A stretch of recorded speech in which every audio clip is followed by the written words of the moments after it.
Yang pertama itu tentang yang sering lewat di Sapu Beranda TikTok juga, tentang Allah itu kenapa beranak. Saya mau bicara masalah rumah tangga. Pernikahan saya ini secara Nasrani, tapi suami saya ini Muslim.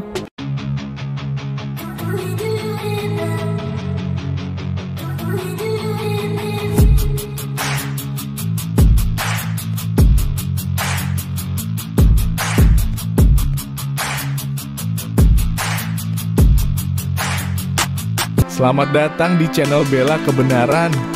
Kami hadir untuk memberikan informasi opini dan atau fakta terhadap situasi yang sedang terjadi.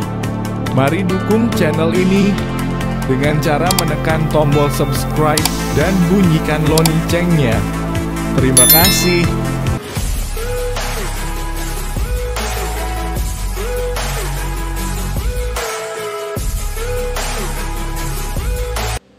Oke, silakan GG. Ya, shalom. Salam dari Raja Ampat. Ada dua pertanyaan yang saya mau kasih. Yang pertama itu tentang yang sering lewat di Sapu Beranda TikTok juga, tentang Allah itu kenapa beranak. Itu saja dulu, nanti satunya dari Allah itu beranak. Silakan Timothy, Allah beranak katanya. Ya, saya mau izin mengutip pendapat dari Timothy Al-Awwal. Ini bukan saya ya. Itu salah seorang bapak gereja yang bahkan saya bedah bukunya itu di grup kita, Kak Elia. Ya. Ketika Khalifah Al-Mahdi berkata, sungguh tidak patut ketika engkau mengatakan Tuhan itu mengambil seorang istri dan melahirkan dari istri tersebut.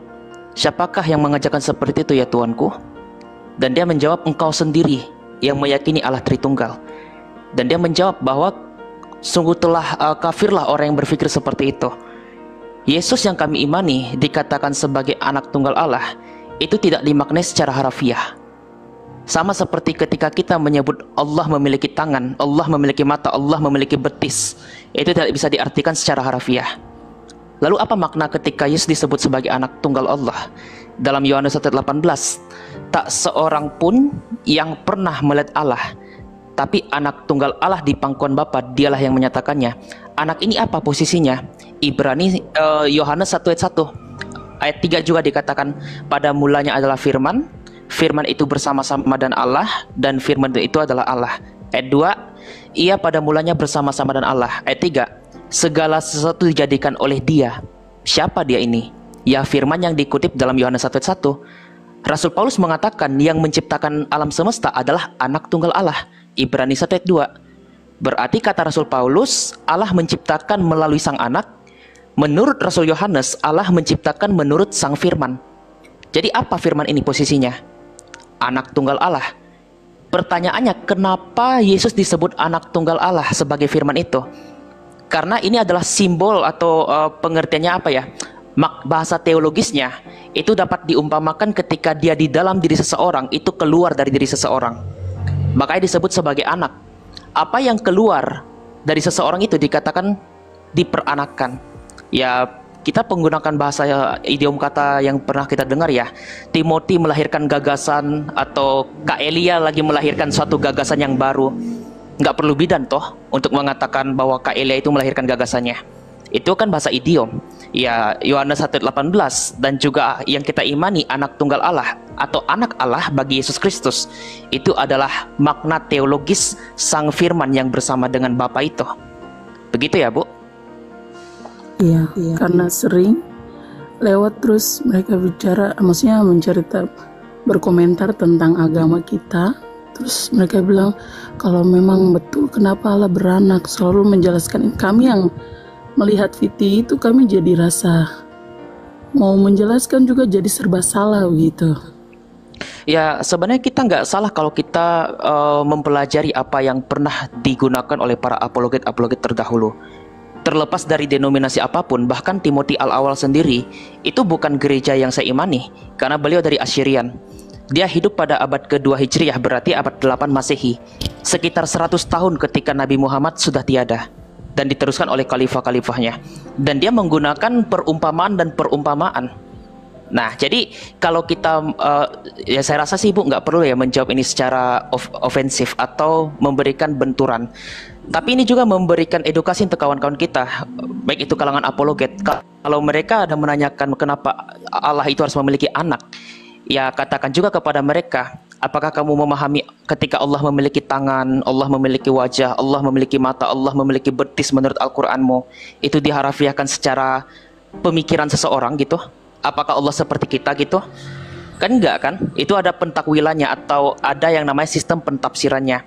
Ya, pentafsiran iman Kristen sudah jelas. Alkitab sudah menafsirkan apa yang dimaksud sebagai anak tunggal Allah. Ternyata anak tunggal Allah adalah Sang Firman yang satu bersama dengan Bapa, yang keluar dari diri Bapa. Karena dikatakan keluar, dikatakan sebagai anak tunggal, idiomnya. Nah, mungkin akan menjadi pertanyaan baru, kenapa Roh Kudus tidak disebut anak kedua? Ya, karena Roh Kudus ini tidak dikatakan keluar dalam pengertian lahir, tetapi keluar dalam pengertian penghembusan. Jadi dia itu adalah hembusan Allah. Makanya Roh Kudus dikatakan juga nafas ilahi. Mazmur 33:6, Ayub 33:4. Nah, jadi Sang Firman adalah anak tunggal Allah sebagai firman Allah. Roh Kudus adalah hembusan ilahi dan juga nafas ilahi sebagai roh kehidupan Allah. Gitu ya, Bu? Iya. Ya. Simpelnya Yesus itu disebut anak Allah karena Sang Bapa itu, Allah Sang Bapa itu melakukan segala pekerjaannya melalui Yesus, makanya disebut anak. Makanya dalam Yohanes 1 ayat 14 dikatakan firman itu telah menjadi manusia. Dia menjadi manusia untuk berkarya di dalam kemanusiaannya dan dinyatakan sebagai anak tunggal Bapa penuh kemuliaan. Makanya dalam Yohanes 1 ayat 3, segala sesuatu dijadikan oleh firman, dan tanpa firman, tak satu pun yang telah jadi. Seperti saya, kalau saya misalnya, saya berkata-kata nih, ya. Nah, firman saya ini saya sebut anak saya. Kenapa? Karena firman saya ini menghantarkan kamu ide yang ada di dalam saya. Firman saya yang menjadi suara di telingamu, itu saya sebut anaknya saya. Karena dia melakukan apa yang saya kehendaki secara pribadi. Nah, Yesus adalah anak tunggal Sang Bapa yang adalah Allah yang esa. Jadi bukan dalam pengertian diperanakkan karena dia tidak punya istri terus beranak, itu tidak begitu. Tadi Timotius udah jelasin itu. Nggak susah dimengerti itu. Ya? Iya. Untuk pertanyaan yang kedua, saya mau bicara masalah rumah tangga. Pernikahan saya ini secara Nasrani, tapi suami saya ini Muslim. Menurut Kak Elia itu, maksudnya dia selesai menikah secara Nasrani, terus dia kembali ke agamanya begitu. Apa yang harus saya perbuat begitu? Silakan Timothy. Timothy deh. Tidur kayaknya ya. Ini kayaknya ada yang tidur deh. Enggak, Pak Ferdi ini kayaknya ada yang tidur deh tadi. Oh ya. Jawab aja, saya mute. Oke, gini Bu. Perlu ditegaskan sekali lagi, kekristenan jangan disamakan dengan Nasrani. Nasrani adalah suatu label orang Yahudi pada abad pertama Masehi. Ke dalam apa itu? Dalam Kisah Rasul 21 ya atau 24. Nah, itu adalah label orang Yahudi terhadap orang-orang percaya. Kita dulu nggak masalah menggunakan istilah Nasrani. Hanya saja karena pada abad kedua, ya bahkan Epifanius dari Salamis mengatakan Nasrani sudah terpisah ketika Markus menginjil di Mesir. Itu riwayat dari Epifanius. Jadi Nasrani ini setelah perkembangan abad berikutnya melahirkan ajaran baru lagi dengan ajaran yang mirip seperti saksi Yehua. Bahkan nantinya akan melahirkan ajaran baru lagi dari reinkarnasi Ebionit, mirip seperti ajaran saudara kita yang Muslim menolak Paulus.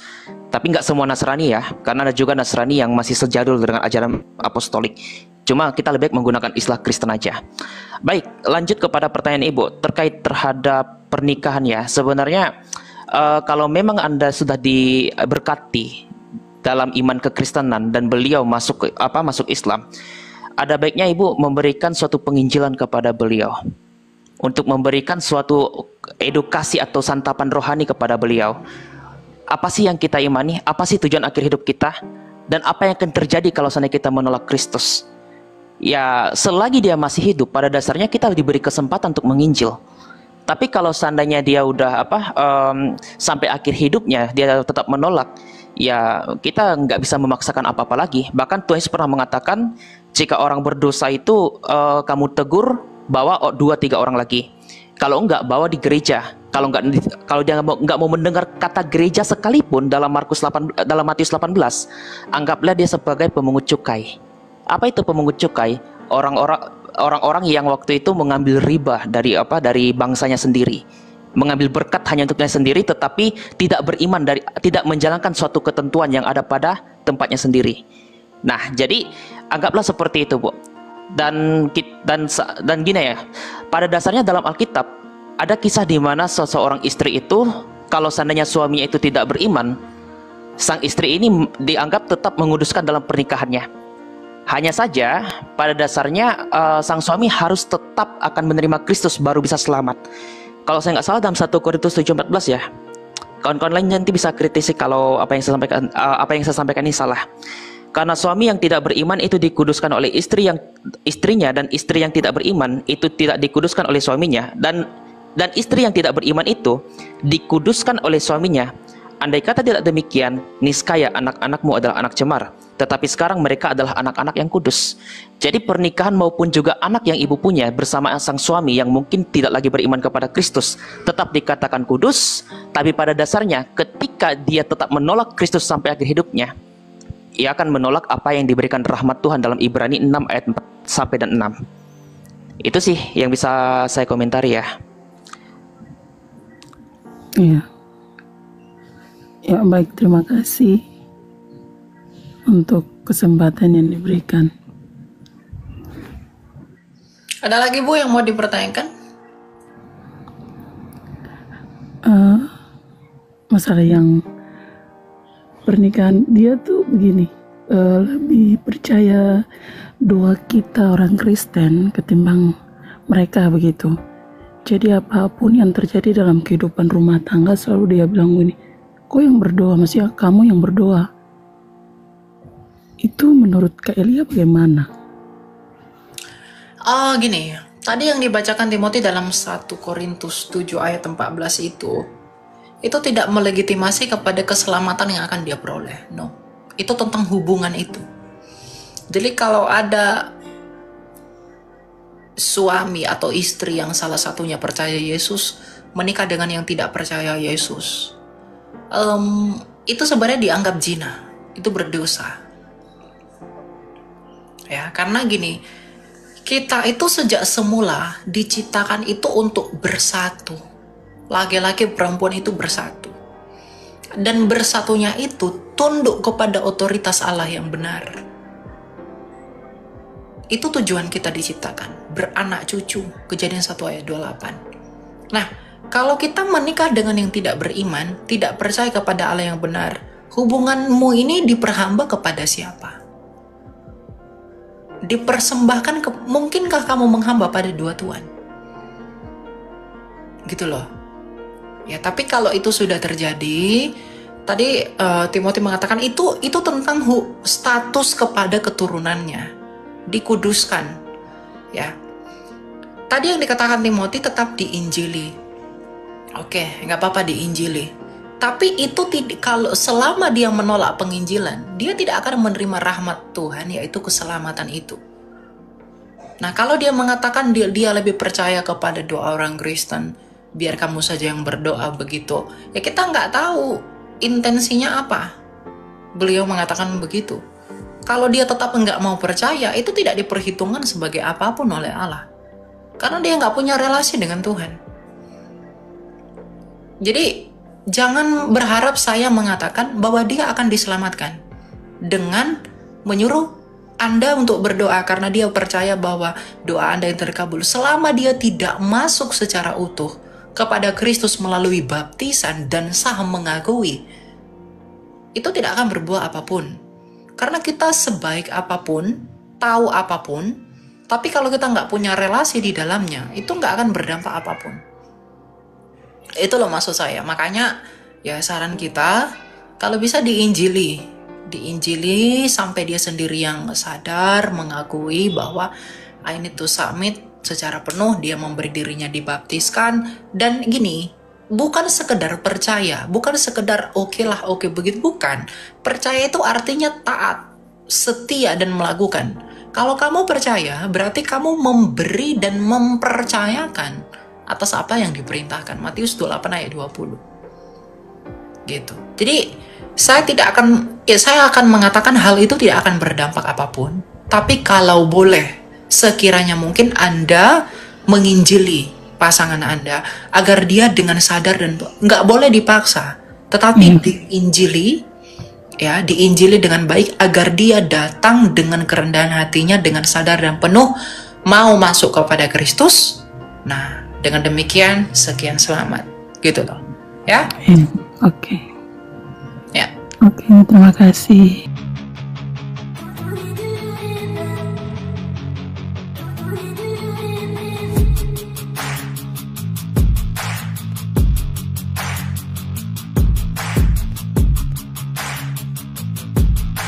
Terima kasih sahabat sudah menyaksikan tayangan kami hari ini.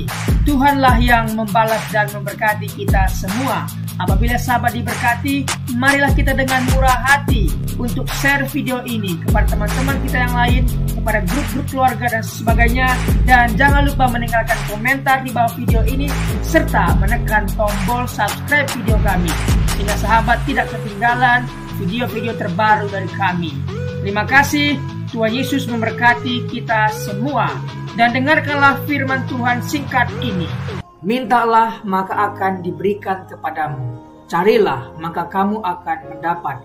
Ketuklah maka pintu akan dibukakan bagimu. Kita harus melakukan sesuatu sampai sesuatu itu akan terwujud atas hidup kita. Minta, cari, dan ketuklah maka Tuhan pasti membukakan pintu.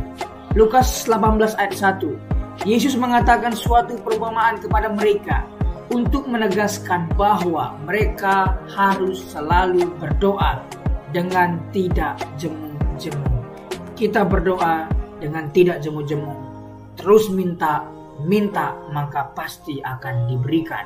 Tuhan Yesus berkata, karena itu aku berkata kepadamu, apa saja yang engkau inginkan ketika engkau berdoa, percayalah bahwa engkau telah menerimanya dan engkau akan memilikinya. Amini ayat firman Tuhan ini, bahwa Tuhan pasti memberikan segala sesuatu yang kita butuhkan.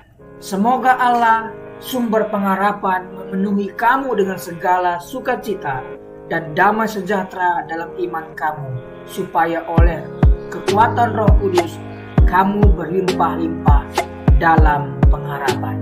Terima kasih.